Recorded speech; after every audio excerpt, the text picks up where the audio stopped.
welcome back. Glad you're here.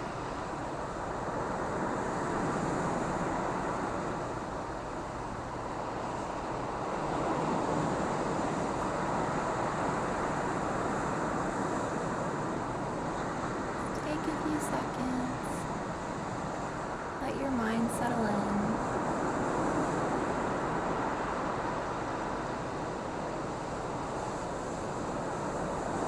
And welcome back to physiology. Today is the first installment of our discussion of membrane transport. So answering the question of how do we get things across the membrane? How do we get things into and out of the cell? If we're looking at the membrane on this image, the little blue dots and the little gray tails represent our phospholipids, and so the two layers is the phospholipid bilayer. And just talking about the membrane in general, one of the things, I don't know why it's insisting on putting that up there. Good. Okay.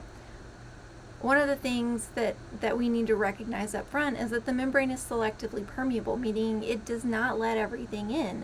And we kind of know this intuitively, but the whole rest of our discussion focuses on this fact, that the membrane is selectively permeable.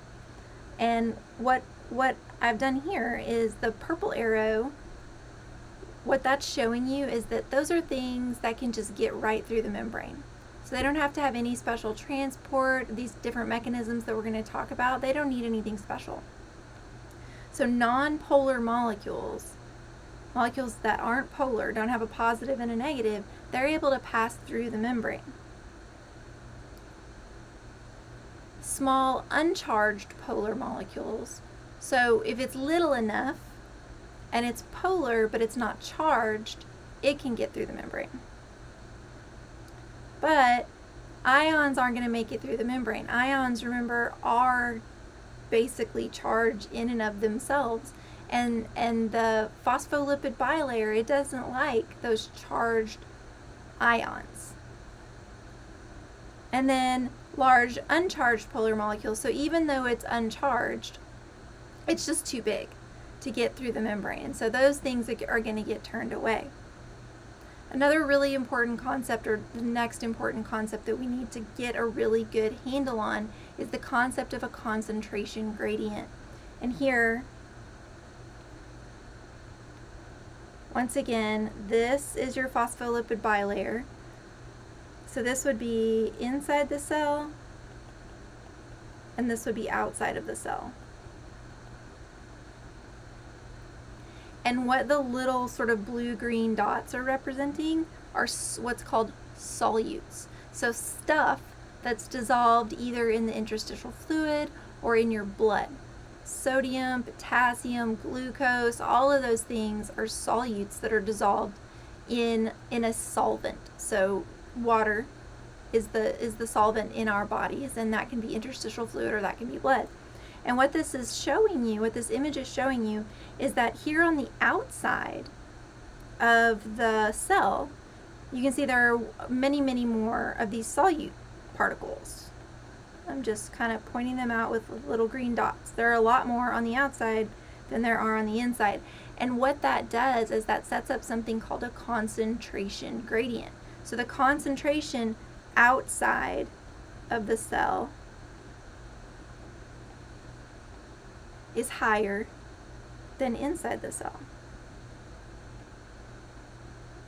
And just like if you were at an event or you were at a party or something, and you walk in and it's like wall to wall people everywhere. Everybody's like talking, hi. And don't get me wrong, I know that some of you are extroverts, and that's awesome. But even for an extrovert, if you walked in and it was this crowded. So here's the room, and it is just wall-to-wall people. And you're looking around and you spot, oh look, there's a door. And if I go through that door, there's another room. And there's like 2 people hanging out in that room, and that's it. you're like, I'm out of here. It is too crowded in this room. I'm going to that other room where there are fewer people. The molecules in your body are the same way. They want to move from an area of higher concentration to an area of lower concentration. So a concentration gradient where you have higher concentration in one place and lower concentration in the other is critical to the movement of the molecules in our body, the molecules that provide life in our body. And so a concentration gradient, let's say if you have higher concentration here and lower concentration here, the molecules in our body want to go down the hill. They want to go down the concentration gradient. So think of it as if you were stacking the molecules and you just had 2 on one side and you had 50 on the other side. Where is that stack going to be higher? So then that's going to make a downward hill down to the lower concentration. Another important point is that the concentration gradient for one solute is not the same as the concentration gradient for another solute. So in this image, our circle solute concentration is higher on the outside of the cell, whereas our triangle solute concentration is higher on the inside of the cell. And so the circles, I'll use green for them, the circles are going to want to move into the cell down their concentration gradient. The triangles are going to want to move outside of the cell down their concentration gradient. So what down the concentration gradient is specific to that solute. It can also, we'll talk about that in a minute. I don't want to confuse you. Okay, here we are. The next thing, electrical gradient. This is critical to the function of so many parts of our body, is that you often have a charge difference on one side of the membrane than the other side of the membrane. Out here, there's a net positive charge. That means that it's more positive on the outside of the membrane than it is on the inside of the membrane, the charge. And moving down the concentration gradient for this, down the concentration gradient is toward the negative. Okay. So how do we get that electrical gradient? The way we get that electrical gradient is through ions, the concentration of ions on either side of the membrane. And in this example, we're going to make these guys sodium, and sodium is a positively charged ion. So if you have more sodium, which is a positively charged ion, outside of the cell than you do inside of the cell, then the relative charge outside of the cell is more positive. And this is how we get that electrical gradient, is through ion movement or ion position. And when we get to the nervous system and the muscle system, this is going to be really important. Did I skip something? No? Okay. All right. Where are we time-wise? Types of transport. There are 2 broad categories. There's passive transport, and then there is active transport. And these are really exactly like what they sound. Passive transport does not require energy, whereas active transport does require energy.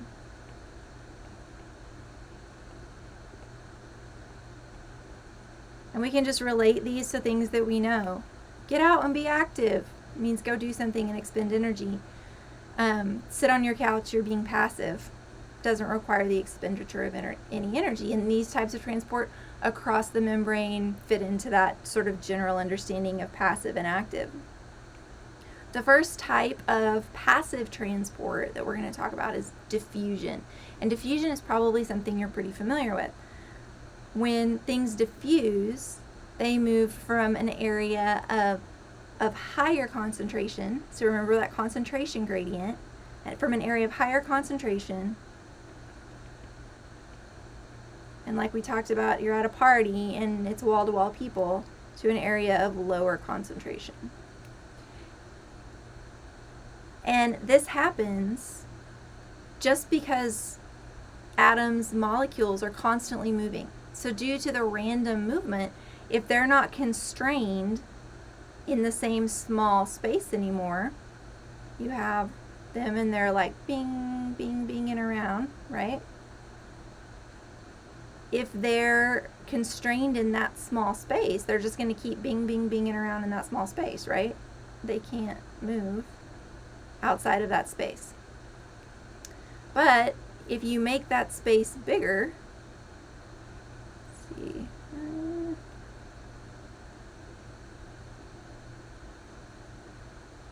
let's make that space bigger.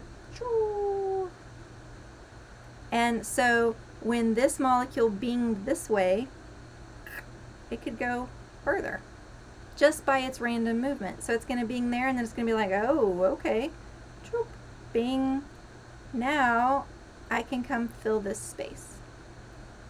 So if you have 100 molecules in this little tiny space,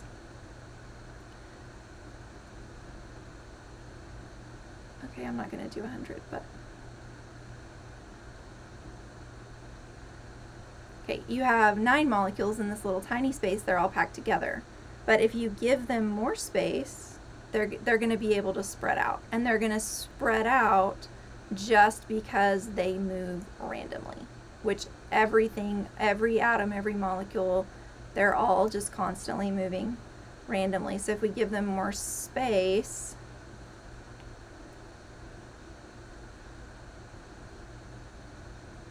then this guy, this molecule can move out here.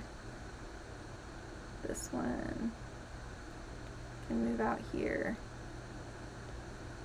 You get the point.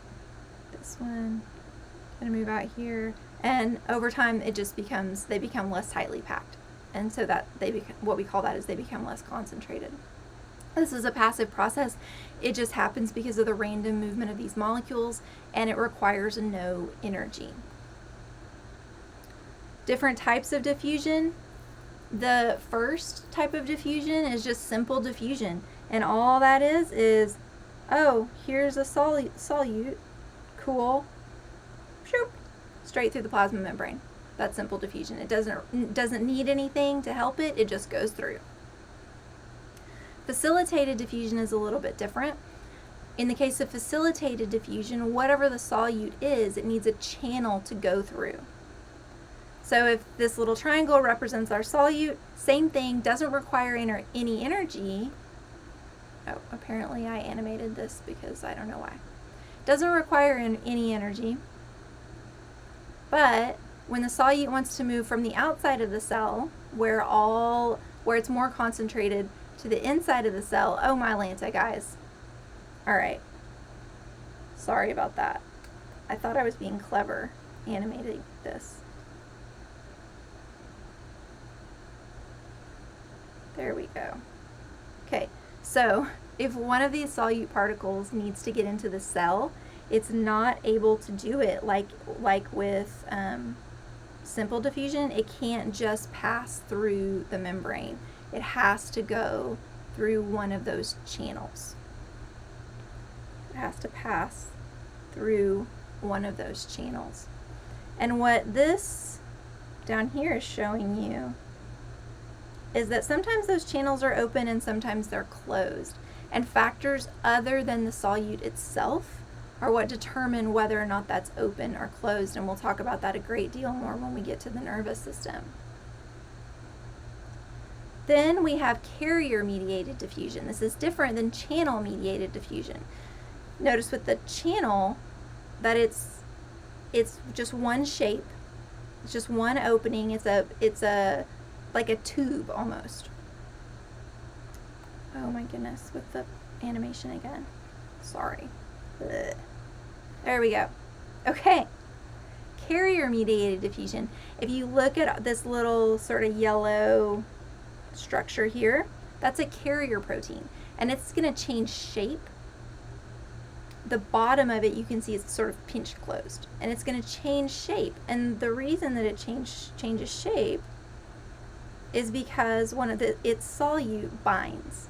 So when this solute comes and binds, it causes that carrier protein to change shape.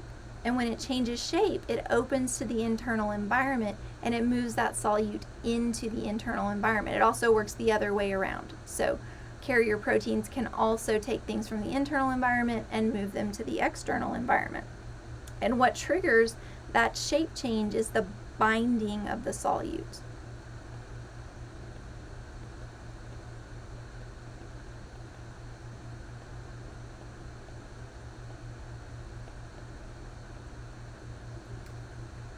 Okay, so when we're talking about carrier-mediated transport, there are a couple of important points to remember.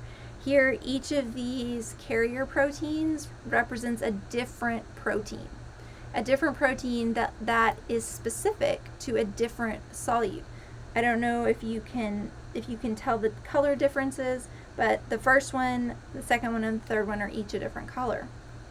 So if we have our purple solute, these are balls, our little balls, they're purple, and it comes and it wants to bind with our little sort of pinkish red or our green, that gets rejected because each of these carriers is specific to its specific solute. Some of them accept more than one, but they are specific just to that group of solutes.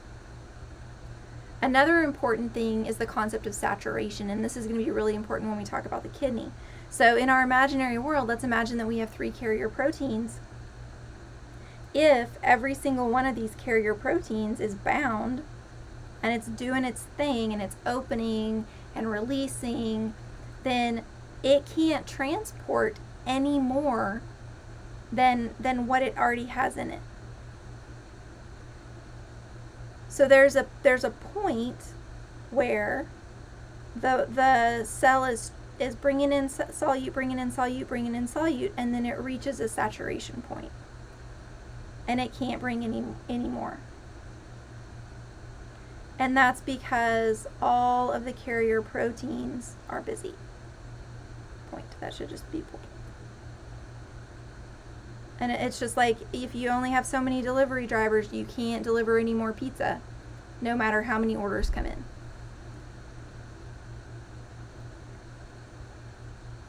Okay, come on. It's not cooperating with me again. Okay. And then the last point is competition. So if this carrier is transporting happily its solute, then it can transport quite a lot. So it's going to go up to its saturation point. And so this whole line right here, it's just happily transporting its solute. But like I said, some carrier proteins can transport more than one type of solute. And so if this carrier protein suddenly, or not even suddenly, is now transporting multiple types of solute, then what happens is those two solutes are competing with each other. And so if this is just solute A, and this is its saturation point right here, then if you come in here and you add another solute, and this is solute A plus B, then the saturation point is lower. There's competition. So solute A, the transport of solute A and the transport of solute B is going to reach saturation faster.